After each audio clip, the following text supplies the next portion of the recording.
Dear students, Assalamu alaikum. How are you? Hope you are doing well.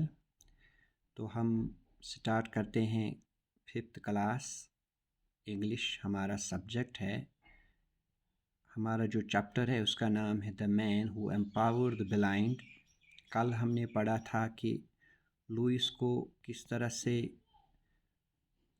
جو Royal institute for the young blind تھا اس میں admission ملا، اور اس نے کس طرح وہاں گریجویشن کی 8 سالوں میں.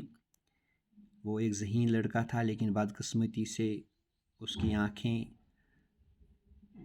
چلی گئی تھی ایک ایکسیڈنٹ میں جب وہ چھوٹا بچہ تھا، لیکن اس کو پڑھنے کا کافی شوق تھا. تو اس کو پھر اسی انسٹیٹیوٹ میں بحیثیت ٹیچر، بحیثیت ایک استاد تعینات کیا گیا. اس نے اپنی ساری زندگی ان بچوں کے لیے وقف کر دی جو دیکھ نہیں سکتے تھے، جو اسی کی طرح اندھے تھے.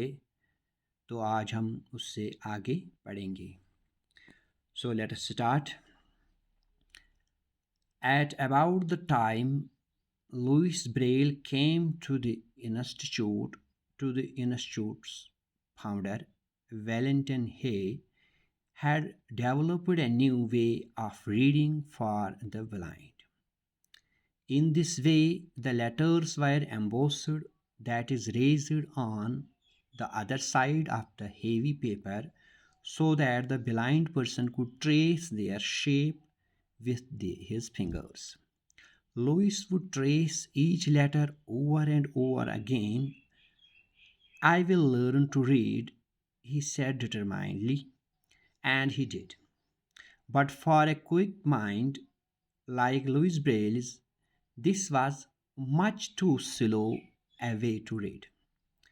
For the letters had to be very large, at least an inch high, so even a very short story would fill many heavy volumes, and a blind child would have to spend a long time doing just a little reading. اسی اسنا میں Louis Braille کو institute کا جو founder تھا جس کا نام ویلنٹن ہے تھا، اس نے ایک سسٹم تیار کیا تھا اندھوں کے لیے، جو ان کو پڑھنے میں مدد کرتا تھا. ان کی مددگار تھا وہ سسٹم اندھے بچوں کے لیے. اس سسٹم میں کیا تھا؟ لیٹرز لکھے جاتے تھے، حروف لکھے جاتے تھے موٹے موٹے کاغذوں پر. پھر جو اسٹوڈنٹس تھے، جو اندھے لوگ تھے، جو اندھے بچے تھے، وہ اپنی انگلی سے اس حروف کو، اس لیٹر کو ٹریس کرتے تھے، اس کو محسوس کرتے تھے. اس طرح سے اس کو وہ ذہن نشین کرتے تھے، یاد کرتے تھے. لوئس بھی ایسا کرتا رہا. وہ اس میں کافی حد تک کامیاب ہوا. اس نے کافی محنت کی. تو کیا ہوا؟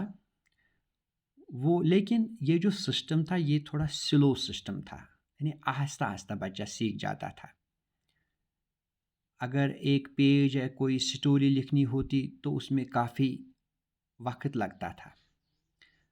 تو لوئس کیا چاہتا تھا؟ وہ چاہتا تھا کہ میں جس طرح سے عام بچے پڑھتے ہیں، جلدی جلدی سیکھتے ہیں، میں بھی جلد ہی پڑھنا چاہتا ہوں، جلد ہی سیکھنا چاہتا ہوں. میں اپنا ٹائم ضائع نہیں کرنا چاہتا ہوں، کیوں اس میں کافی ٹائم ضائع ہوتا ہے.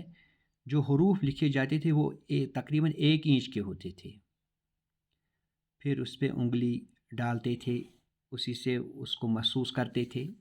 یعنی یہ کافی لانگ پروسیس تھا. پھر کیا ہوا؟ Besides, it was hard and expensive to print books with embossed letters. So there was very little for the blind to read. اس کے علاوہ کیا تھا؟ یہ جو سسٹم تھا یہ کافی مہنگا سسٹم تھا. پرنٹ کرنے کے لیے، اگر کوئی کتاب پرنٹ کرنے کافی مہنگا سسٹم تھا، اور اس میں ٹائم کافی صرف ہوتا تھا، کافی ٹائم زیادہ ضائع ہوتا تھا بلائنڈ کو پڑھنے کے لیے. For long or important books, a blind person had to depend on friends to read out to him. بڑی کتابوں کے لیے یا اس اندھے بچے کو، ایک اندھے انسان کو دوسرے فرینڈوں پر منحصر رہنا پڑتا تھا ان کو پڑھنے کے لیے.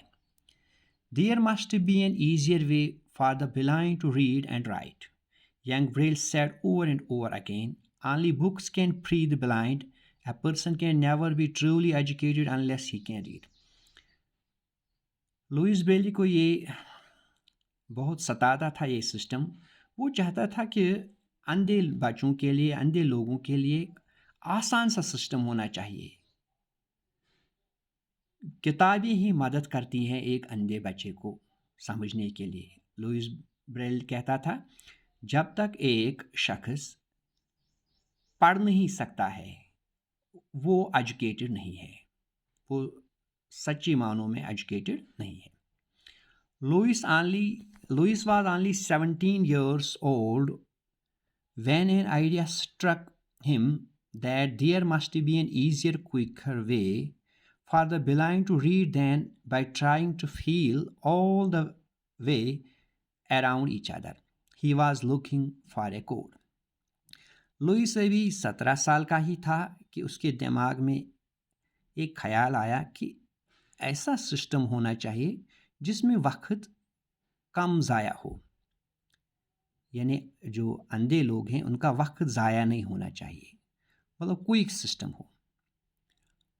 تو اس نے کیا کیا، وہ اس کی سوچ رہا تھا کہ کوئی کوڈ ہونا چاہیے اس سسٹم کے لیے. One evening he found the answer. ایک شام کو اس کو اس کا جواب مل گیا لوئس کو. He was sitting in a restaurant listening to a friend read aloud from newspaper. وہ ایک ریسٹورینٹ میں بیٹھا تھا، دوست کو سن رہا تھا، وہ اخبار پڑھ رہا تھا زور زور سے. Suddenly he heard some thing that made ہم جمپ اپ. اچانک لوئس نے کچھ ایسا سنا کہ وہ بہت خوش ہوا، وہ اچھلا. In his excitement, Louis pounded on the table, shouting, laughing and crying all at once. اسی اصل میں لوئس کافی خوش ہوا، وہ اچھلتا ہوا نظر آ رہا تھا، وہ شور مچاتا تھا، وہ بہت ہنستا تھا، بہت خوش ہوا. اس کے دماغ میں ایک آئیڈیا آیا. تو انشاءاللہ کل ہم اس سے آگے پڑھیں گے. اپنا خیال رکھیے گا. باقی وسلام.